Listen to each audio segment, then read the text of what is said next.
How to stop overthinking. What to do when you have too many thoughts in your mind. It was Saturday. No need for important work decisions. But still, he was plagued with thoughts. What should I do today? I have a list of home repairs. Should I do those? Should I relax? Should I bake a special dessert? Should I go for a walk? It took him an hour of thought-out comparisons to decide.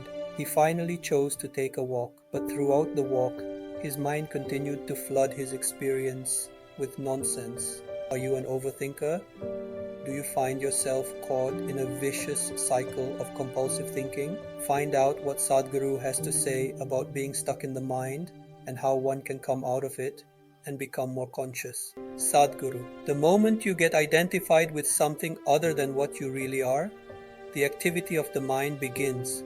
You cannot stop it. Have you tried? You entertain yourself and just pass life. Do not entertain yourself.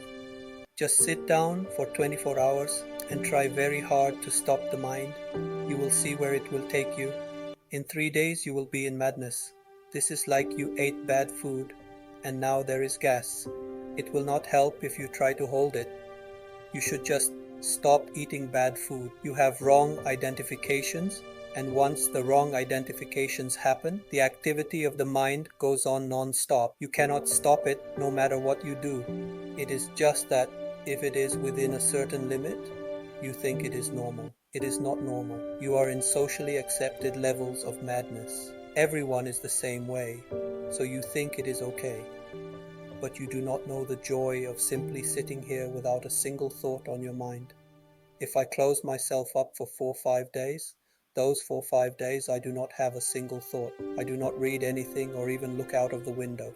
I simply sit without a single thought. Suppose you started looking at a glorious. Your thought disappeared for some time because something much bigger was happening, or you got involved with something that you considered as important.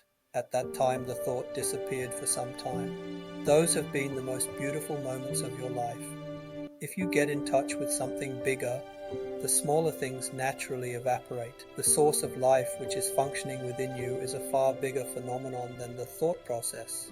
Because you never came in touch with that, this thought has become so important. Or in other words, if your thought is very important, it means that somewhere in your distorted perception, the Creator's creation is not important. Your own creation has become very important. You do not pay attention to the Creator within, nor His creation, but you are busy with your own creation. Isn't this the worst sacrilege towards the Creator?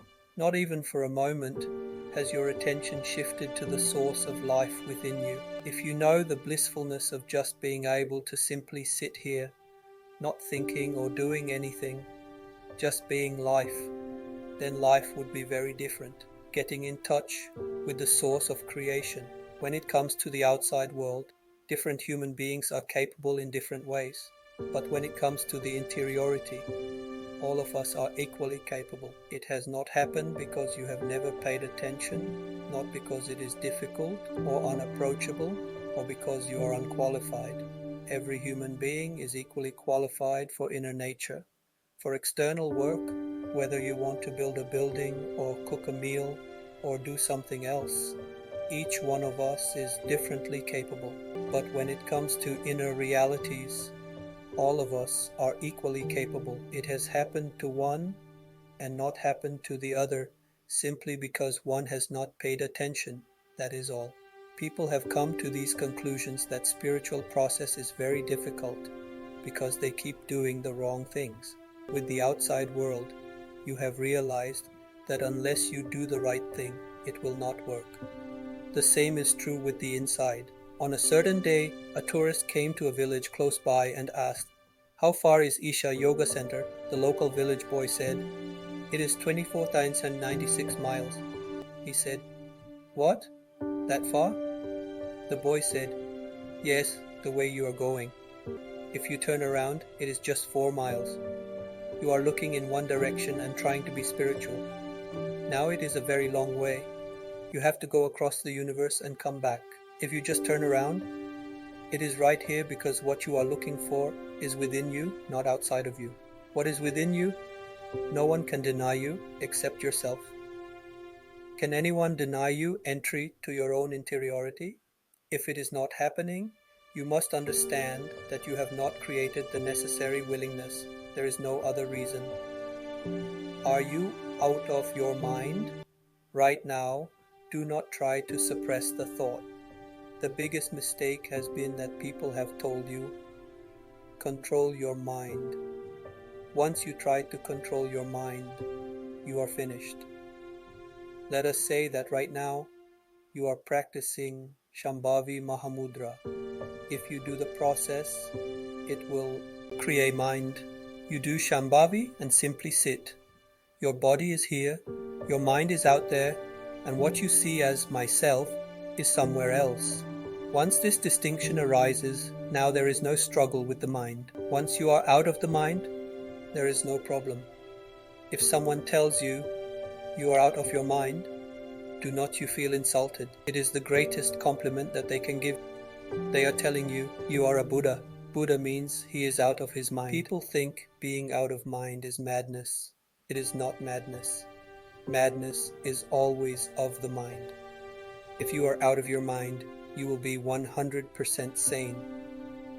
That is the end of madness. Now you see life just the way it is. Once you see life the way it is, not the way your mind is reflecting it, then you will see everything is just so small. What your mind can do, what the world can do, is so petty that you can just play with it to the extent that you wish. If you do not wish to, you can just withdraw. Both are conscious. There is no more compulsiveness in you. The moment you start witnessing the very source of creation, all compulsiveness in you is gone. Now everything is by choice, and life becomes beautiful. Life becomes beautiful not because of what is happening, but because you are choosing to do it. Nothing is beautiful or ugly. If you choose to do it and you involve yourself, everything is beautiful. If it is imposed upon you or it is compulsive, then everything is terrible. The same goes for mental activity. If this was conscious, you could have played with the mind, which is quite a wonderful instrument. But because it is compulsive, it has become stressful.